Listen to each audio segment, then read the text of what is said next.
Hi everybody, welcome to White Bear Studio. Today I'm going to show you how to make a Danish cluster. Excuse me. First you're going to need a small gauge wire. You can use artistic wire. I'm using copper, but it needs to be a small gauge, so I'm using 26. And it's real easy. You need a long piece of wire. For this, doesn't really matter how long, it just depends on how long you want your string to go. And then you take your beads. I'm using very small runaway beads, shell beads, and this is what you do. You just put them on your wire. You put them all, all relatively the same way. Well, all on the same way, but you can hold them together is what I was meaning.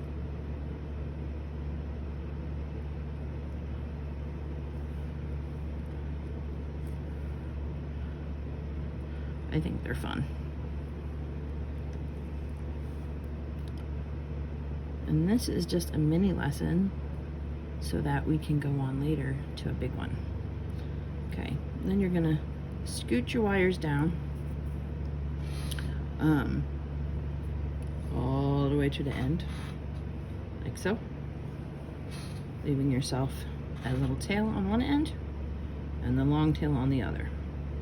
And you're going to bend it and you're going to pinch it as hard as you can at the bottom, because you want all of your beads to stay together nicely in that cluster pattern.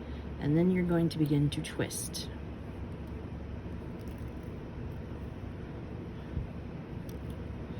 And you twist this as long as you want to.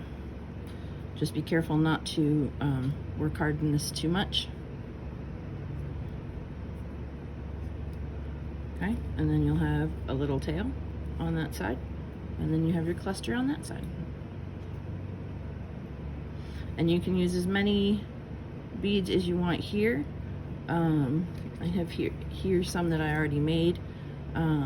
This one has 5, like the one I just did.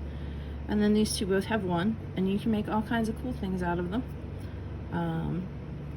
What I'm currently using this for is a crown project. You can see all the Danish clusters are actually attached to thicker wires that are attached to that. But I'm going to be doing an earring tutorial using the Danish cluster, so I wanted to teach you guys this technique so that you can practice up and be ready for it. All right, I'll see you next time.